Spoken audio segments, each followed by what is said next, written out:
Thanks. I'll begin. Dear Heavenly Father, we thank you for this morning.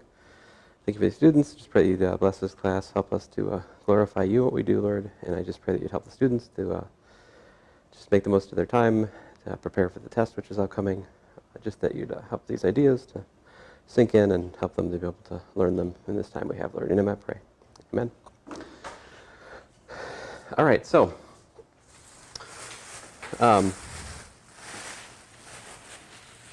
I worked through the quiz. Nothing stuck out at me as especially difficult in here.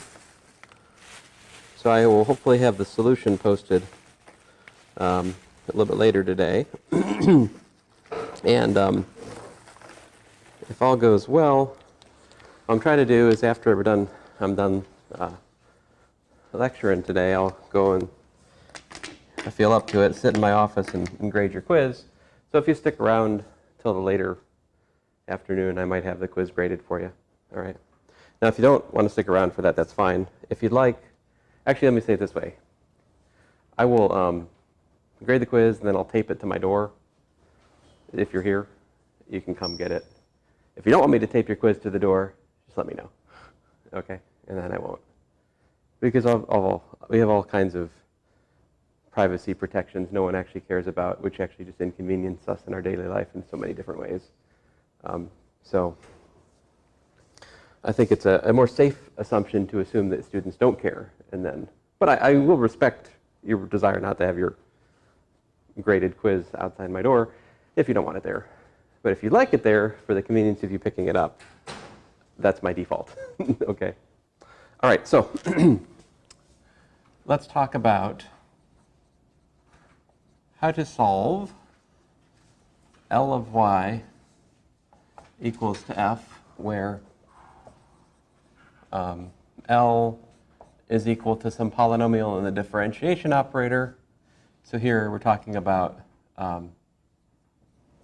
polynomial in, let's say, d dx with real coefficients. So we learned yesterday how to solve the homogeneous case of this, right? Now I want to talk to you about how are we going to solve this linear nth order ODE.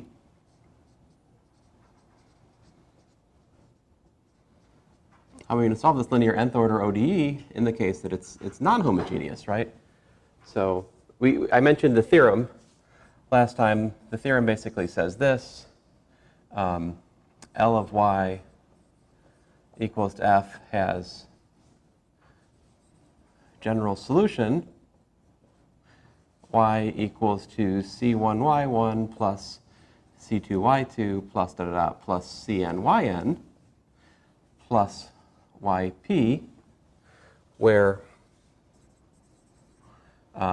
L of y sub j is equal to 0 for j equals to 1, 2, all the way out to n, and L of yp is equal to f.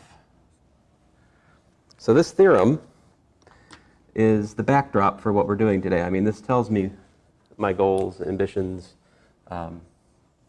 This is the measure of success, so to speak. This theorem kind of tells me what I want to do. And so some terminology that's, a little bit sketchy, but it's standard terminology. So here's the sketchy terminology. We call this the homogeneous solution. And I really should put solution in quotes because it's, honest to goodness, it's not a solution to the given differential equation, right? Which let me call star.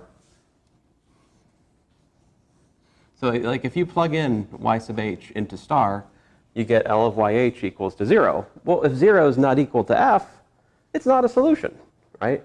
And yet we call it the homogeneous solution. Some people will call it the complementary solution. Now this y sub p, on the other hand, the standard lingo for this is that this is the particular solution. And I really shouldn't say the, I should say a particular solution. The reason I should say a particular solution is you could always take the particular solution and add any copy of a homogeneous solution to it. It would still be a particular solution, right? I mean, if you think about it, if you add something which goes to 0 to yp, it still will reproduce the f. So like the particular solution in some sense is not unique. Now this is not surprising because we remember from calculus 1 that the antiderivative is not unique, and it's much the same issue. You can always add a constant there. Here you can always add some homogeneous solution to a given particular solution and still have a particular solution. All right, so the question then is, what are the methods for calculating yp? There are two main methods, all right, at this part of the course anyway. So the two main methods we have at this juncture are so-called undetermined coefficients.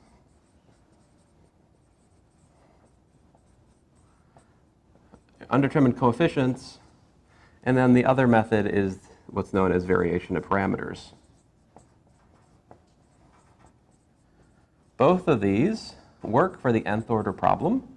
Both of these are treated in the n equals 2 case in chapter 4 of your text, and they're treated in n equals to 3 to whatever in chapter 6 of the text. Now, or I guess my chapter 3. But for undetermined coefficients, we'll see today that undetermined coefficients, this gets conceptual help from method of annihilators. So the method of annihilators, which is an operator thing, it's based on that big D notation we used last time. This annihilator method will help us understand undetermined coefficients, like how to set up the undetermined coefficients solution. Variation of parameters, on the other hand, is just a stone cold formula. It works in much more generality. Undetermined coefficients really only works for a specific subclass of problems. Variation of parameters is a general method. But it comes at a cost. Integration. Lots of integration. So variation of parameters is sort of our weapon of last resort. In truth, later in the course, there's something else we add to this list, which is the Laplace transform technique. But this is not going to be tested Monday, okay? But I'm just saying, for logical clarity, that's true that this is also here, honestly, later on. Later. Okay, so let me give you an example of undetermined coefficients. And I'm going to give you an example without the annihilator method. Maybe I'll give you two examples without the annihilator method, and then we'll explain why we need the annihilator method. All right, so how about this? We want to solve y prime prime plus y equals to t squared plus 2.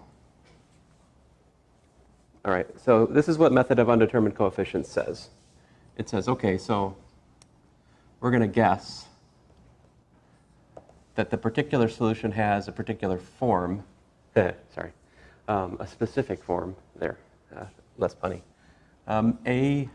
at squared plus bt plus c. The reason for guessing that is, well, if you look at the f, the forcing function here, it's t squared plus 2, right? So if you think about that and its derivative and its second derivative, what can you get? You can get either linear terms or constant terms, right? So like, it seems reasonable to suppose that this blank template, right? This blank template should suffice, right? Let me give this a name. Let me call this the template solution. I don't think I've said that in the past, but I think that might be useful terminology. This is the template, all right? The template has undetermined coefficients, A, B, and C. Maybe we should say they're yet to be determined. They will be fixed numbers by the end of this process. They're very different than the homogeneous solutions, C1 and C2, which cannot be fixed unless you give initial conditions, right? Really different. Okay, so if this is going to be a solution to that, what do we need? We need yp prime prime plus yp to equal to what? T squared plus 2, right? So what happens when you take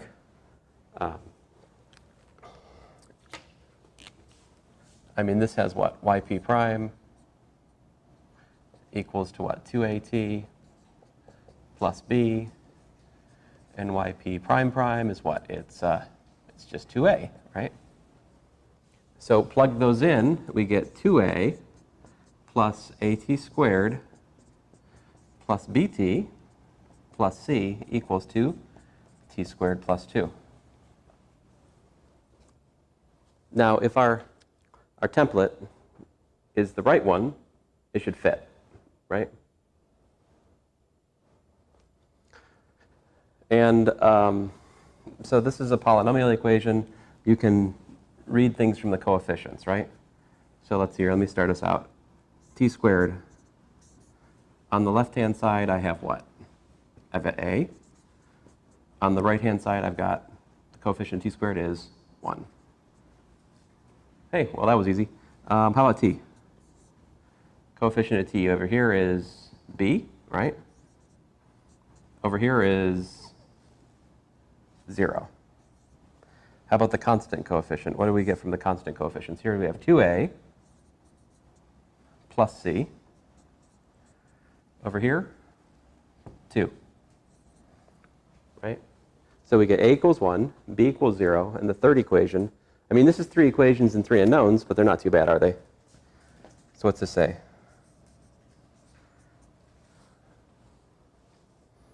Since a is 1, right? These cancel. It leaves you c equals to 0, right? So altogether, we find that the particular solution has the form, oh, it's just t squared. Funny. Then we go back to our overarching theorem for the day that I boxed in blue, and that allows us to write down the general solution. What's the general solution here?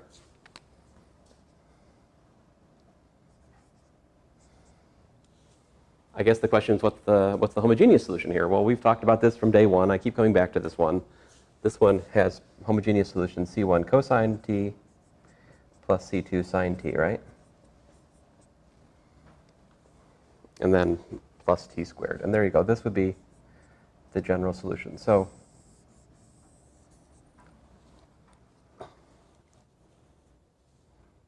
any questions?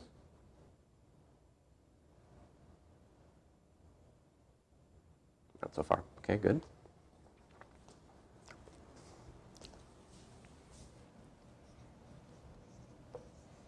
You guys understand where the sine and cosine came from? No? Okay, so if we look at this, right, this gives us that, well,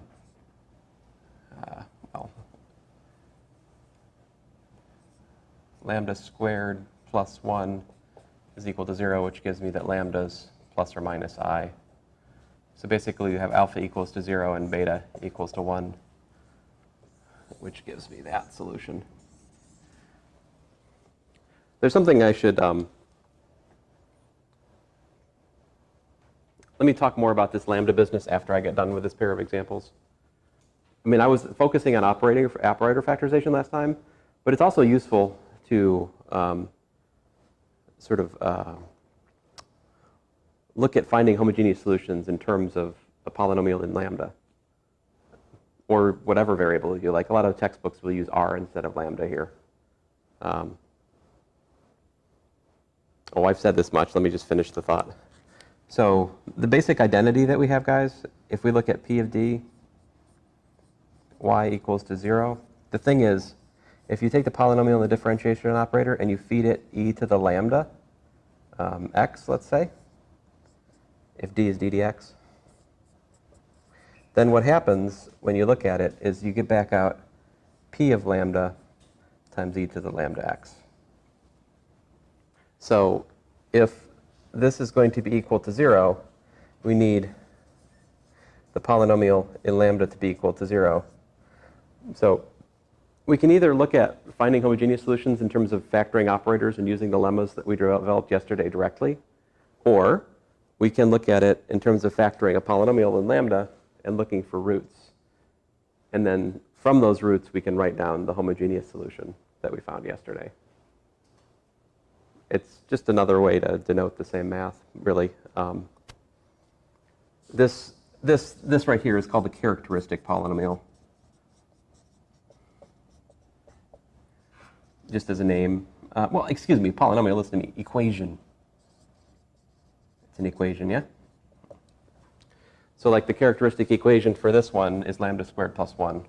Characteristic equation for one of these problems has nothing to do with the inhomogeneous term. It's just based on the homogeneous, the differential equation, not the forcing term. I'll keep coming back to this in the examples we do. All right. This is really something from yesterday more than today. It's just I got left out yesterday. Now, I have more to say about that in the solution to the quiz, so you can also look there. All right, so there's one example. Example 2, how about this? What if we have y prime prime plus y, let's say y prime prime plus 3y prime plus 2y equal to, let's say, t e to the t plus 2. All right. So I mean, you can do the homogeneous term at any point, anytime you want. So if I do the homogeneous term just to start with to get it out of the way, since we're talking about that, this is going to give me lambda squared plus 3 lambda plus 2, which is, by the way, lambda plus 1 times lambda plus 2. Set that equal to 0. That's the characteristic equation. That tells me that the homogeneous solution is C1 e to the minus t plus C2 e to the minus 2t. Right. And, you know, I guess let me just emphasize, for the sake of making a point here, that this right here has nothing to do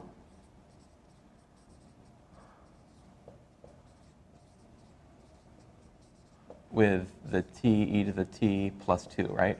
Like the presence of the t e to the t plus 2 term cannot influence the homogeneous solution.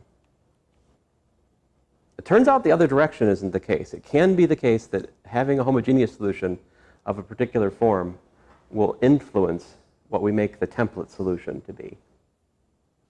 It doesn't happen in this example, but it will in my third example, okay? So what should be my template solution here? What's my guess?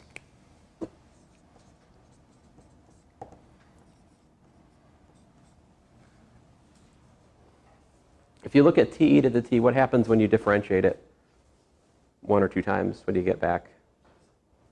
You get back the same thing, and you also get just a raw exponential, right? And that's it, really, t e to the t and e to the t, from derivatives of t e to the t, linear combinations of those things. And if we I mean, 2 is just 2, so anyway, long story short, we should do this. We should do a t e to the t plus b e to the t plus c. That would be a template solution. And then, so I calculate yp prime. And actually, to make life easier, it's nice to just say that that's at plus b times e to the t, right? I mean, that makes life a little bit easier. That way we only have one product rule instead of 2. Well, I mean, there's a little bit less differentiation in the next step. Yp prime is a plus at plus b e to the t by the product rule. And then yp prime prime is a plus at plus b e to the t. I guess I could clean that up a little bit. This is, well, I don't know. Why bother? All right, so plug it in. You don't have to differentiate like I do. You just have to differentiate correctly, all right? I have my way. You might have a different way of organizing that. But yp prime prime plus yp should be equal to what? Oh, I'm sorry. Different problem, right? What was I supposed to do? Yp prime prime plus 3yp prime plus 2yp is supposed to be equal to te to the t plus 2, right? But it's also equal to, what's this? This is 2a plus b plus at e to the t plus 3 times a plus b plus at e to the t plus 2 times at plus b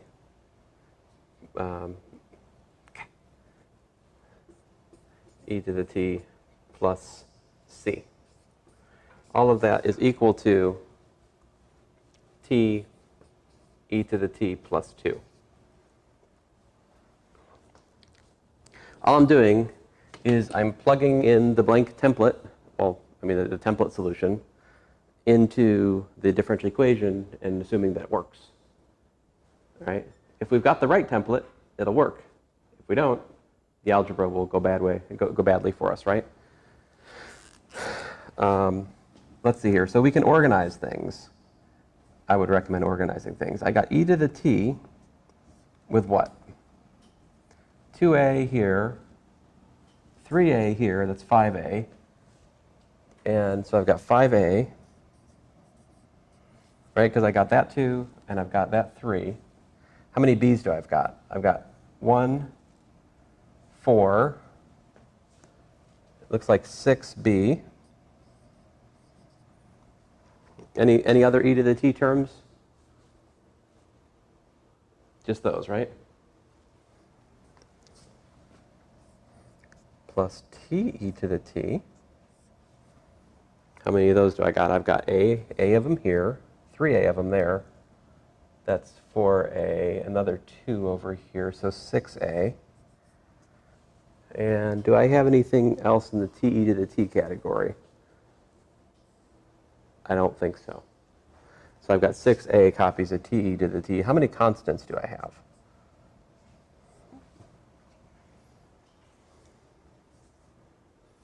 That's only going to be from this last term, right? So I've just got the 2c there. Right? Now, all of that's equal to 0 times e to the t, right? Plus 1 times t e to the t, plus 2 times 1, you know? So I can equate the coefficients of these. These are independent. E to the t, t e to the t, and a constant. These are linearly independent functions, which means I can equate their coefficients. That's one of those things I probably should have told you yesterday, is that the solution sets we were finding in those lemmas, they were of linearly independent functions, which is important because if it wasn't the case, then we wouldn't have a fundamental solution set from what we did yesterday. All right, so put that all together, what we got? We've got 5a plus 6b equals to 0. We've got 6a equals to 1. Hey, that's nice. And we've got what? 2c equals to 2. Again, this is from the e to the t coefficient. This is from the t e to the t coefficient, and this is from the constant coefficient.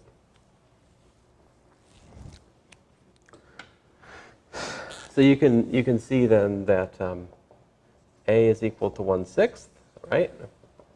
C is equal to 1. And what's b equal to?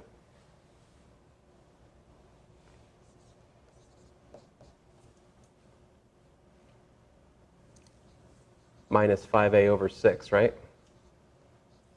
Which is going to be what? Minus 5/36. Am I right?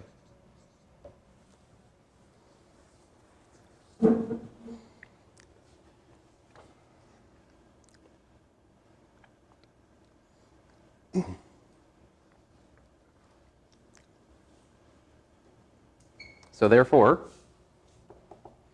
the general solution is c1 e to the minus t plus c2 e to the minus 2t. What I get then? Plus 1/6 t e to the t minus 5/36 e to the t, because that's my b, and then plus 1.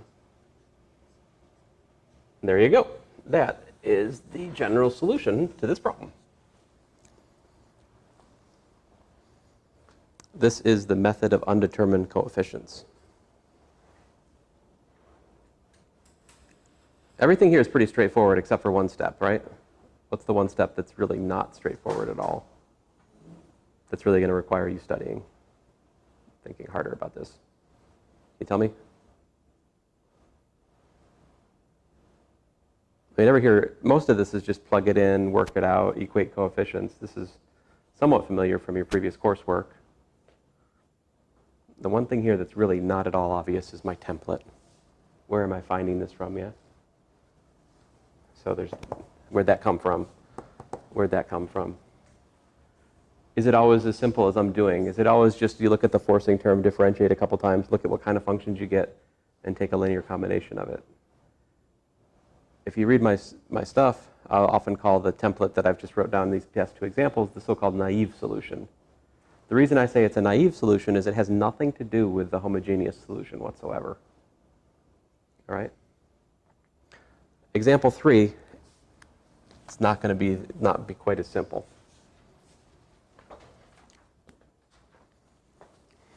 I'll do it over here. You'll remember the big picture. In fact, I think you have this theorem you're going to remember, right? So I can get rid of this. Yeah, okay.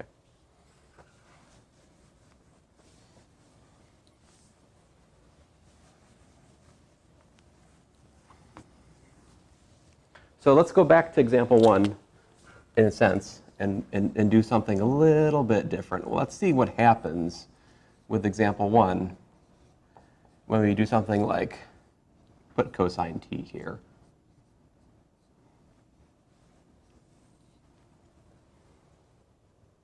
So in this case, again, lambda squared plus 1 equals to 0.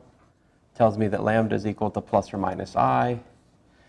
Therefore, the homogeneous solution is c1 cosine t plus c2 sine t, right? So what's going to be the problem with my naive way of doing things? If naively, right, I'd look at cosine t and I think about its derivatives. What do you get? Yeah, minus sine, and then differentiate again, we get minus cosine. Then you differentiate, you get sine, right? So at this point, we're back here. So that says that my particular solution naively would be a cosine t plus b sine t. So this is the naive yp. It's not going to work, right? Because if you believe in what we did yesterday, or the day before, or the day before, we already know that if you take sine or cosine and you plug it into y prime prime plus y, you get back 0, right? So there's no earthly way we can produce cosine t from plugging what I wrote in blue in, right? This particular solution fails. It will not do it for us. So what do? So yp equals to t times at. Oh, I'm sorry. T times a cosine t plus b sine t. You multiply by t. Now, you're like, why? I mean, that should be what you say. I postpone your question. It's a good question, why, but let's just see if it works. So to see if it works, I just differentiate, right? Yp prime is a cos t plus b sine t plus t times minus a sine t plus b cosine t by the what? Product rule, right? Still matters. And it's worth our effort to organize things a little bit here. Yp prime is what? We got ourselves a cosine t times what? We got a of them here. And then over here we got plus b, bt, right? This is my cosine terms. What are my sine terms? B minus TA, yeah? This is just to reduce clutter in the calculation. This will make the differentiation less awkward when we get to the next one. See, because we need to take two derivatives before we plug it back in, right? So what's yp prime prime? Well, we got ourselves a minus sine t, a plus bt, plus b times cosine t, plus cosine t, b minus ta, plus cosine t, plus sine t, I'm an idiot, I'll get it right eventually, minus a sine t. All right, just to explain where things are coming from here, I did the product rule on this. It gives me this two terms. I did the product rule on that. It gives me these two terms. All right. And again, just for the sake of bookkeeping, I'm going to clean it up a little bit, collect sine and cosine terms. All right. So what we got here? We've got cosine t. How many cosine t's do I have? I got b plus another b. I got 2b minus ta. Yeah. How many sine t terms do I have? Well, I got myself a minus a. I got minus 2a. How many t terms? I got a tb here. So a minus tb. All right. Now what we do is we take those and we plug them into the differential equation, right? Well, we don't really plug in yp prime, do we? There's no need to plug that in, but we want to take those and plug them up in here, right? So what's that give us? Yp prime prime plus yp equals to, what is it? It's going to be equal to, and then my advice is, if you've done this right, you can collect things and kind of organize it nicely. So cosine t. What do we have for cosine t? We've got 2b minus ta, right? That's coming from this term, right? And then what else do we have? From yp itself, we got what? Plus ta, right? Ooh, that's nice. See how that cancels?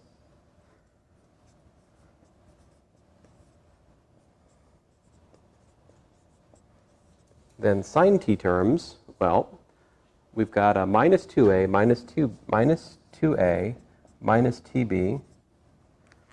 That again is from this right here, right? And then what is from yp? Well, yp has plus tb, right?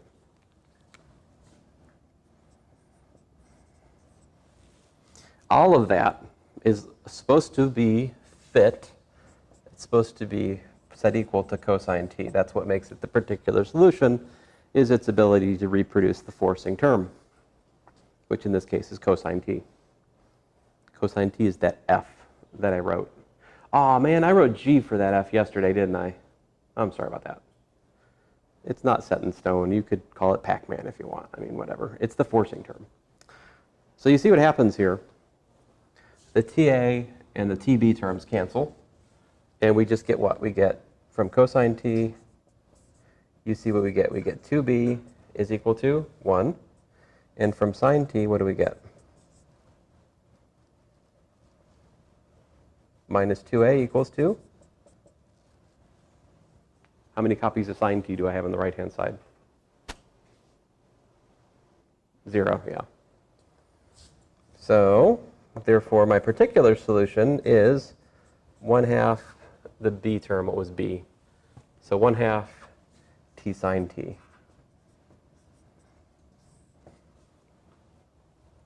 And what's my general solution?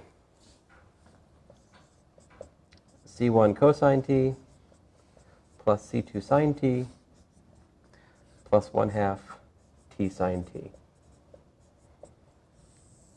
That's my general solution.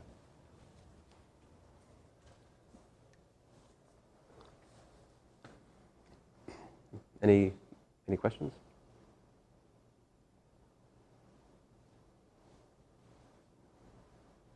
All right.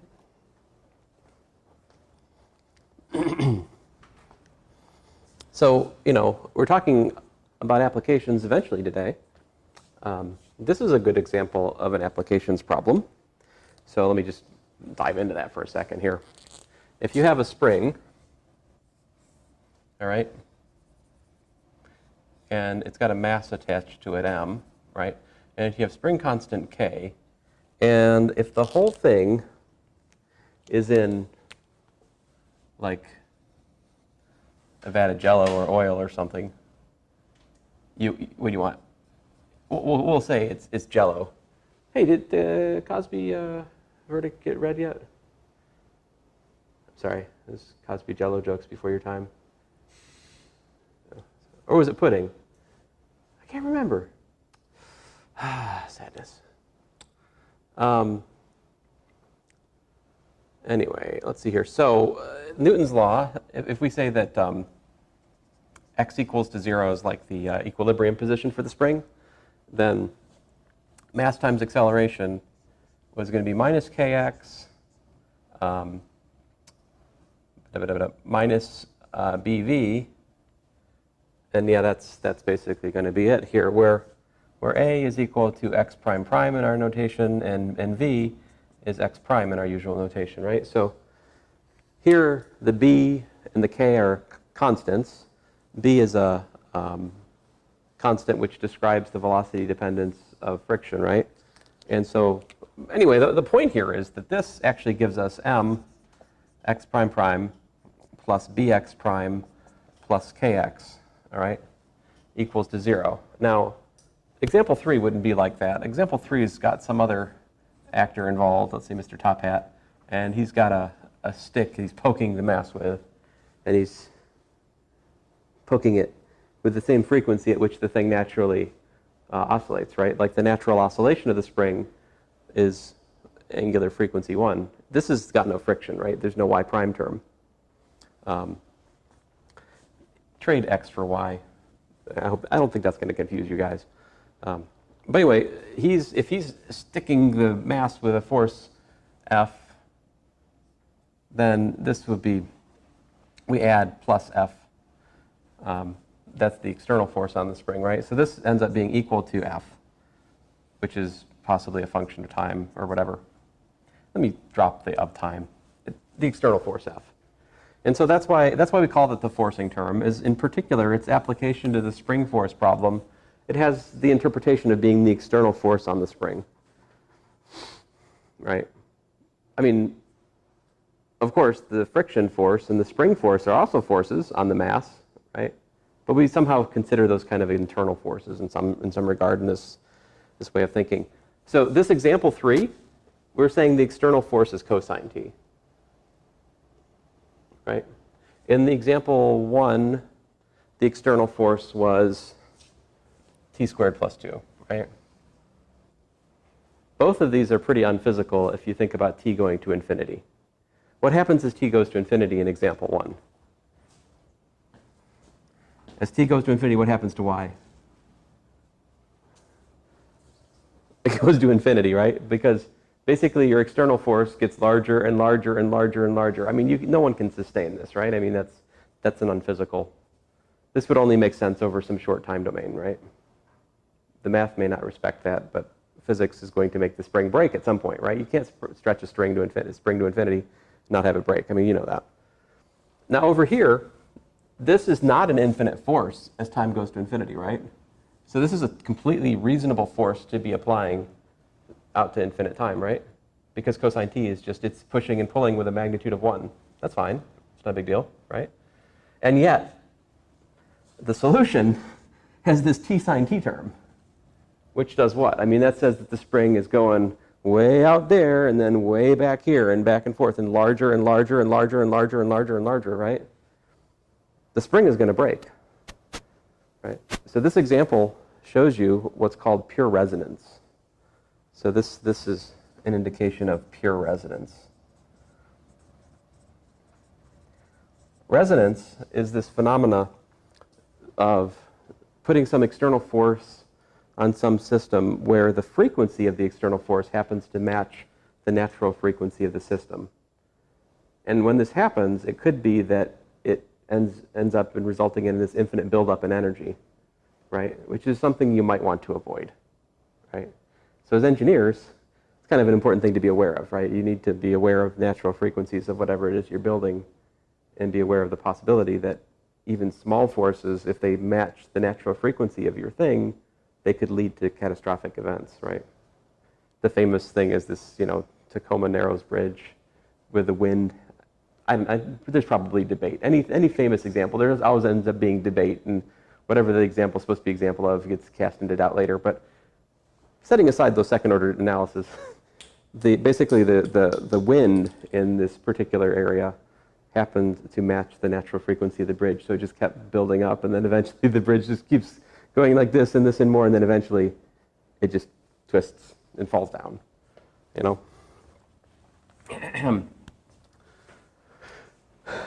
All right, anyway, later today I'll talk about a weaker notion of resonance, which doesn't build to infinity, but you can ask another question, which is, for a problem like this, for a given m, b, and k, if you want to make f equal to like a sine omega t plus some phase angle, you can ask which omega makes yp largest.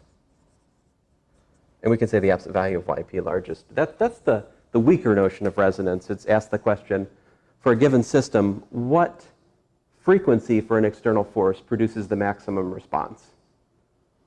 That's also something you might be interested in as you think about designing things, right? Maybe you want to choose an M, a B, and a K for some system which makes the response biggest if you're trying to make like an antenna receiver to try to pick up a particular frequency, like resonance would be a good thing, right, in that context. All right, enough about that. So, the T, where on earth is this coming from, and how do we know when and where to put it? Before I answer that question, let me give you another example of the mysterious T appearing. Yeah, we still got. We're good. So I mean, before I erase, it's too late. But the t squared plus 2 had no overlap with the homogeneous solution. See, homogeneous solution, sines and cosines. T squared plus 2, not sines and cosines, no overlap, right? Here, cosine and sine are the homogeneous solution. The forcing term is cosine. There's an overlap. I call this overlap between the forcing term and the homogeneous solution. When there's an overlap between the forcing term and the homogeneous solution, we have to either multiply by t or x, depending on the variable we're using, to adjust the template to make it make sense. All right.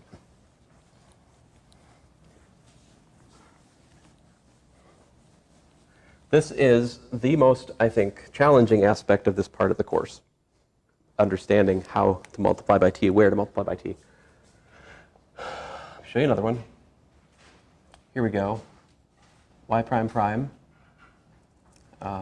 plus 3y prime equals to t plus e to the t. Let's try to solve this, find the general solution. So, this is got d squared plus 3d acting on y, which is d times d plus 3 acting on y equals to t plus e to the t. That's the problem here, written in operator notation. Now, from this operator factorization, I can tell you the homogeneous solution right here, right? This says that the homogeneous solution is what? We got lambda equal to 0, so that gives me c1 times 1. We got lambda equals to minus 3, so plus c2 e to the minus 3t. It's okay if you're not to the speed that I'm at there right now. If you're still learning, that's okay. But by Monday, you need to be at the speed I'm just doing it. Because if you're spending 2 minutes to write that down, those are 2 minutes you don't have. I mean, you need to get up to speed on writing down homogeneous solutions from either this or that, but preferably both. Right? Yeah. How long is the test? The test is an hour. But, you know.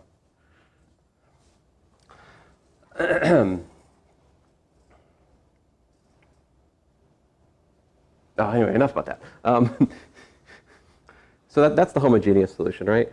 Now, what would the naive solution be to this one?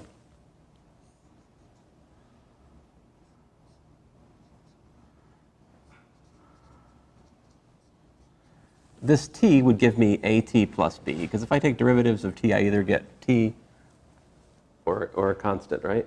I mean, this and it's, I mean, that's sort of generically what we can get from looking at this and its derivatives. E to the t, well, that's easy. That's just c e to the t, right? So this one's kind of funny. It definitely has overlap, right? You notice the overlap is here we have function 1, right? And up here, this is b times 1. I mean, this is there's a copy of the function that overlaps, right? Now, if you believe in the magic of multiplying by t, you got 3 flavor options here, right? You can multiply the whole thing by t, right? You could multiply just the at term by t. You could multiply just the b term by t. Those are the sort of 3 things that pop out at me, things I could take the naive solution and multiply by t by. Only one of those is the right thing to do. How do you choose which one? Well, I'll write down the right one. The right one is yp equals to t times at plus b plus c e to the t. So I need to multiply the at plus b term by t, but I do not need to multiply the e to the t term by t in this problem. Now we can differentiate. Oh, let me write that again. This is yp equals to at squared plus bt plus c e to the t. Differentiate once, 2at plus b plus c to the t. Differentiate 2 times, yp prime prime. 2a plus c e to the t. Take those, plug them in to the differential equation. So we want ourselves yp prime prime plus 3yp prime, which is, by the way, 2a plus c e to the t plus yp prime prime, yp, right, plus 3 times at squared plus bt plus c e to the t. All that's supposed to be equal to t plus e to the t.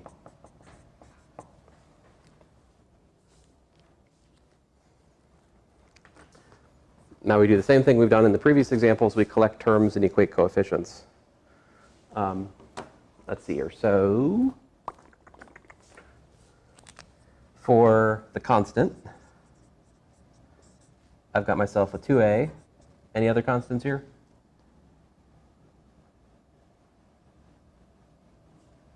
Nope. Right? Any constants over here? Nope. Equal 0. All right. And how about the Let's see here, what else do I got? I've got e to the t. What do I got for e to the t here? I got c plus 3c, right, equals to 1. So therefore, 4c equals to 1, or c equals to 1/4. All right. What's the other thing to look at here? T squared, right? What about t, actually?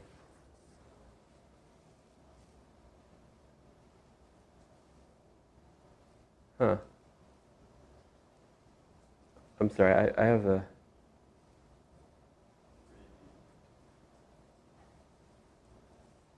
What's that? There's 3. 3b. Yeah, did I make a mistake? Y instead of y prime when you plug it in. Oh, that's what's wrong here. Thank you. Something felt very wrong here. And yes, I was supposed to put y prime there. I'm sorry, let's scratch this. Sorry, guys. I knew something, I could tell something was wrong. I couldn't see what it was. Thank you very much for that. So yeah, I was supposed to do 2at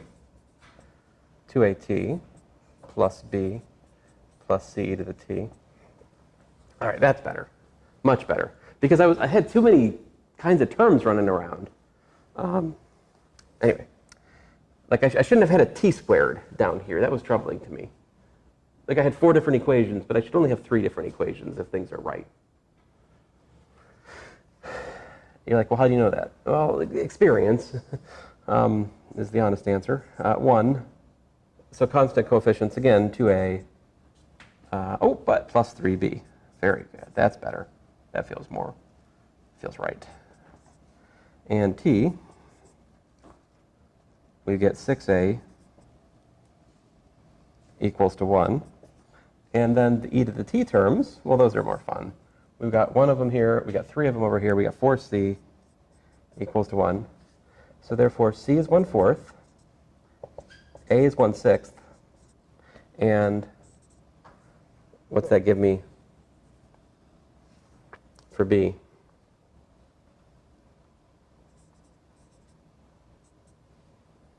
Minus 2a over 3, right?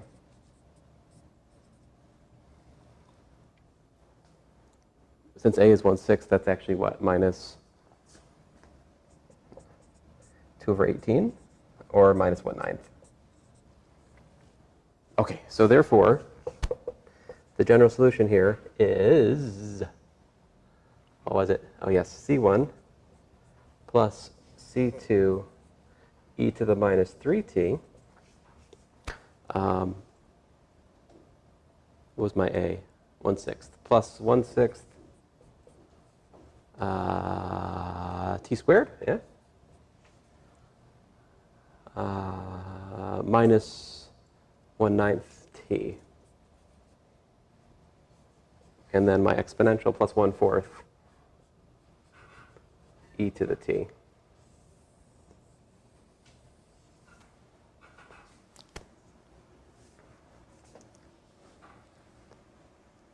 So I hope you start to appreciate the subtlety when there's overlap. There's something that you have to come to terms with here. You have to master this. It's going to take time. You need to work a lot of examples before you really, really understand. There is a greedy theorem in the book which tells you every single stupid case. All right? And I'll tell you which one that is. Second here. So, it is true, if you wrote this theorem down with understanding, then you could solve anything. But actually understanding the theorem, it's kind of tough. Let's see, where is that theorem? It's on page 184. He calls it method of undetermined coefficients. And